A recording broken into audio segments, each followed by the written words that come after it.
বন্ধুরা নমস্কার, আমি ডক্টর জয়ন্ত বাইন, প্লাস্টিক এবং কসমেটিক সার্জন। আজকে আমাদের হেয়ার ট্রান্সপ্লান্ট প্রসিজিয়ার চলছে, সার্জারিটা আমি করছি।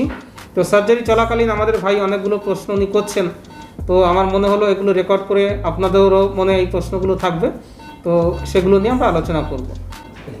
হেয়ার ওয়্যাক্স দিয়ে বা হেয়ার জেল দিয়ে চুল সেট করলে ওইটা কি চুলের জন্য ক্ষতিকারক? কিছুটা ক্ষতিকারক তো বটেই।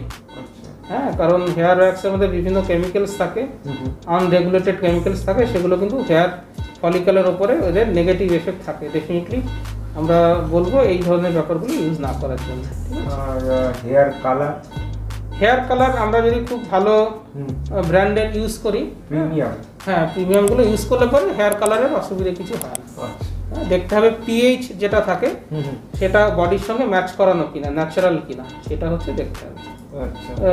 আমি আপনাদেরকে বলবো খুব সস্তা মানের জিনিসপত্র কিন্তু ইউজ করবেন, এটা কিন্তু আখেরে আপনার হেয়ারের হেলথটাকে ক্ষতি করবে। অ্যাকচুয়ালি হেয়ার যে জিনিস আমাদের বডিতে গজায়, আমরা তো জামা কাপড় পরি, পরিধান বা বস্ত্র, তেমনি হেয়ার যেটা, এটাও কিন্তু আমাদের একরকমের বডি কাভারিং। বেসিক্যালি আমরা বলি চুলের কোনো প্রাণ নেই, সেই জন্য চুল কাটলেও আমাদের ব্যথা করে না। চুলের গোড়াটা যেটা মাংসের মধ্যে ঢোকানো রয়েছে সেটা ডেফিনেটলি জীবন্ত টিস্যু, কিন্তু চুলের যে বাইরে আমাদের বডির বাইরে বেরিয়ে এসছে সেটা কিন্তু জীবন্ত জিনিস নয়। আমরা যে সোয়েটার পরি উল দিয়ে তৈরি, তো সেই উল তো অ্যাকচুয়ালি ভেড়ার গায়ের লোম, তাই না?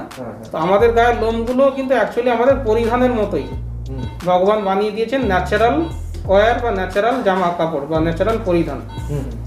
তো আমরা যেরকম জামা কাপড় পরিষ্কার করি, সেটাকে যত্ন করে রাখতে হয়, ইস্ত্রি করি, জামা কাপড় ধুই, সাবান দিই, সার্ফ দিই, তেমনি চুলটাকেও কিন্তু ভালোভাবে যত্ন করতে হবে। এটা তো মৃত জিনিস, চুলটা তো বেসিক্যালি মৃত জিনিস, তো এটা চিরস্থায়ী নয়, সেই জন্য একে যত যত্নে রাখবেন তত ভালো থাকবে।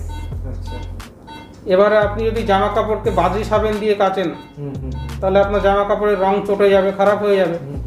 তেমনি আপনি মাথাতে তেল দিচ্ছেন, সেটা যদি কোয়ালিটি ভালো না থাকে, বা আপনি মাথাতে শ্যাম্পু দিচ্ছেন, সেটা যদি ঠিক না থাকে, চুলের হেলথগুলো কিন্তু ক্ষতি করে।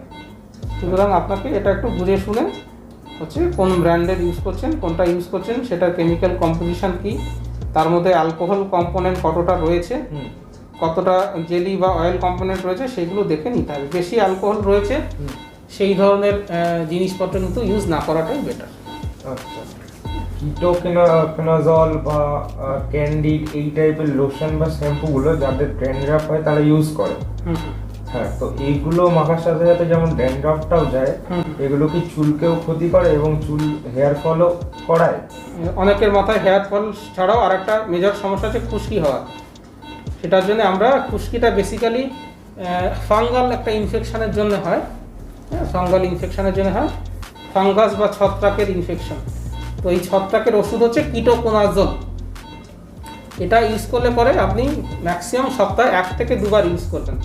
অ্যাকচুয়ালি মাথার বা স্কিনের যে ফাঙ্গাল ইনফেকশনগুলো, ফাঙ্গাসের স্পোর্সগুলো চুলের মধ্যে এমবেডেড থাকে, তাদেরকে 100% তাড়িয়ে দেওয়াটা ইম্পসিবল। সেই জন্য দেখা গেছে যে আপনি কিটোকোনাজল নিলেন বা শ্যাম্পু নিলেন, মোটামুটি দিন 15 ভালো থাকলো, আবার হয়ে গেল।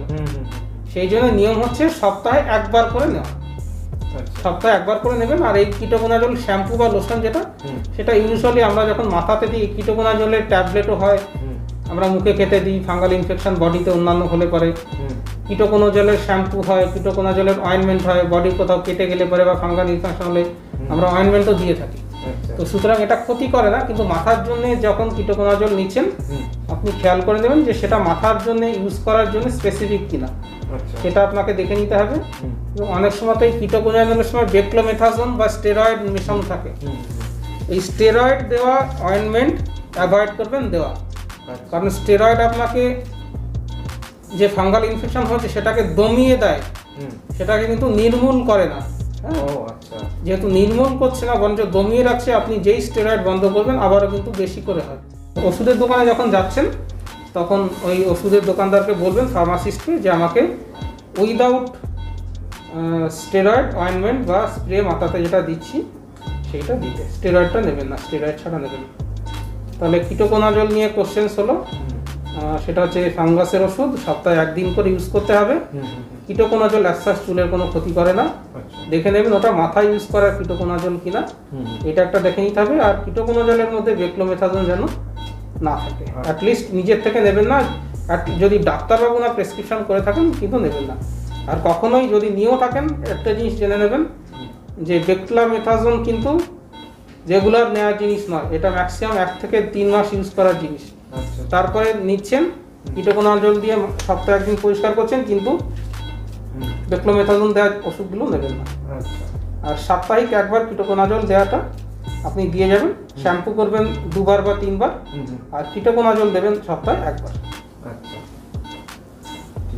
তাহলে আমরা এই ভাইয়ের ফ্রন্টাল উইংয়ের হোলিং প্রক্রিয়া বা স্লিপ মেকিং প্রক্রিয়া চলছে।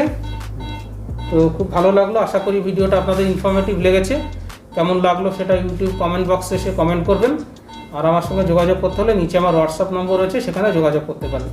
আমি আপনাদের প্রশ্নের হোয়াটসঅ্যাপে উত্তর দিয়ে দেবো। ভিডিওটা দেখার জন্য ধন্যবাদ, নমস্কার।